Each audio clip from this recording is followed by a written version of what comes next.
शिकारपुर में खबर ॾींदा हलूं त JUI ऐं PTM जे अॻवाननि जी इस्लामाबाद में गिरफ़्तारी खिलाफ़ PTM सरबराह मौलाना फज़लुर रहमान जे हुक्म ते समूरे मुल्क जीअं शिकारपुर में ज़िले अॻवान मौलाना अब्दुल्ला महर जी अॻवानी में हज़ारी कारकुन सख़्त शिकारपुर बाईपास 0 पॉइंट ते धरणो जारी। अॻवाननि अवामी न्यूज़ सां ॻाल्हाईंदे चयो त हिनखे इहा ख़बर कोन्हे त असांजी जेको सो जमात आहे, जेको क़ाइद जो हुकुम आहे, इहे असां जेल पंहिंजो घर सम्झंदा आहियूं।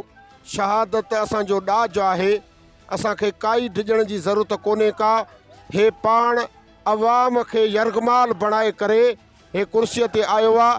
अहिड़ो असांखे यरगमाल थियल वज़ीर आज़म बि नथो खपे। इन जी इस्तीफ़ा खपे।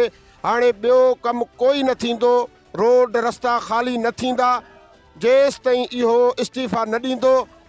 अॼु जेको आहे पार्लियामेंट लाजिद मां असांजे सालार अब्दुल्लाखो ऐं ॿिया ऐं सलाहुद्दीन अयूबी जेको MNA आहे उनखे गिरफ़्तार कयो वियो आहे ऐं क़ाइदे मिलत इस्लामिया ऐलान करे छॾियो आहे त जेके बि दोस्त जाथे आहिनि जेकॾहिं इस्लामाबाद पहुचनि त बहितर आहे, पहुची सघनि, पर जेके इस्लामाबाद नथा पहुचनि त उहे पंहिंजे शहरनि में ॿाहिरों निकिरी करे रोड रस्ता बि बंदि कनि, कारोबार बि बंदि कनि।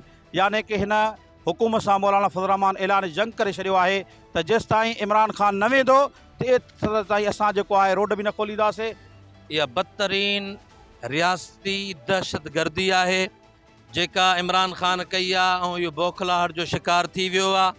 उन जी स्पीच जी 3-4 ॾींहं खां वठी ॿुधाए पई त हाणे ही खोखलो आहे, हे छुटल कारतूस आहे, हे बसि ईअं हाणे हे ॾिसे थो पियो त तहरीक अदम एतमाद कामयाबु थी वेंदी। इन जे करे हिन असांजे MNAs जे मथां तशद्दुद कयो आहे। पार्लियामेंट लाजिस जे अंदरि पुलिस खे ज़ोरी बग़ैर लेडीज़ फोर्स जे हुन घरनि जे अंदरि ऐं जेको आहे सो त असांजे MNAs जे मथां तशद्दुद कयो वियो आहे, गिरफ़्तार कयो आहे। असांजो सेनेटर ज़ख़्मी थी पियो आहे। उन खां अलावा जेको आहे सो त ॿियनि मुस्लिम लीग नून जा MNAs उहे ज़ख़्मी थी पिया आहिनि। इन जे करे ऐं क़ाइदे जमीयत इमामुल इन्क़िलाब बर वक़्तु पंहिंजे MNAs ऐं अंसारुल इस्लाम जे तहफ़ुज़ जे ख़ातिर पार्लियामेंट लाजिस पहुता ऐं अॼु उन्हनि ऐलान कयो त मां पंहिंजी गिरफ़्तारी ॾींदुमि ऐं हुकुम कयो अथऊं त पूरे पाकिस्तान जे अंदरि जेके बि कारकुन आहिनि मुंहिंजा उहे रोडनि खे रस्तनि खे सील करे छॾनि। मुंहिंजी क़यादत हज़रत मौलाना फज़लुर रहमान हिन हुकूमत जे ख़िलाफ़ तबले जंग वॼाए छॾियो आहे ऐं इंशाअल्लाह उन्हनि ऐलान कयो आहे त अॼु खां बाद हिकु ॾींहुं बि हिन हुकूमत खे हलणु न ॾींदासीं। हाणे जेसि ताईं क़यादत जो हुकुम न थींदो तेसि ताईं असां रोड तां न उथंदासीं इंशाअल्लाह। इमरान खान किरियल हरकत कई आहे। असांजा सालार रज़ाकार जेके इस्लामाबाद में वियल हुआ, काई उन्हनि खे न असले हो न काई बि शइ कोन हुई। असांजा पंहिंजा MNA MPA उन्हनि जी हिफ़ाज़त जे लाइ उते विया हुआ। उन्हनि खे अची करे लाजिज़ में अची करे उनखे गिरफ़्तार कयो आहे। असांजे MPA MNA खे गिरफ़्तार कयो आहे। मरकज़ जी तरफ़ खां हुकुम आहे जेसीं ताईं उन्हनि खे आज़ादु न कयो वेंदो तेसीं ताईं असां रोड न खोलींदासीं। हाजी अब्दुर्रज़ाक अब्दुल्लाखो खे गिरफ़्तार कयो वियो आहे। असां पुरज़ोर सां मुज़म्मत था कयूं ऐं मुतालबो था कयूं त हाजी अब्दुर्रज़ाक अब्दुल्लाखो खे ऐं असांजा जेके MNA MPA गिरफ़्तार थी विया आहिनि उन्हनि खे फिलफोर रिहा कयो वञे।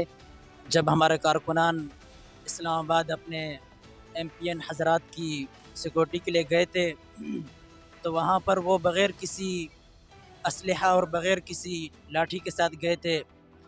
इस इमरान खान ने उनके साथ बहुत बुरा सलूक किया, उनकी गिरफ़्तारी का वारंट जारी किया और उसने ये बहुत बदतर किया। मैं इमरान खान को बता देना चाहता हूँ, हमें अपने कायद ने हुक्म दिया है कि रोडों पर निकल के आओ और इंशाअल्लाह कायद ने अगला हुक्म भी जारी किया है कि इस्लामाबाद आ जाओ।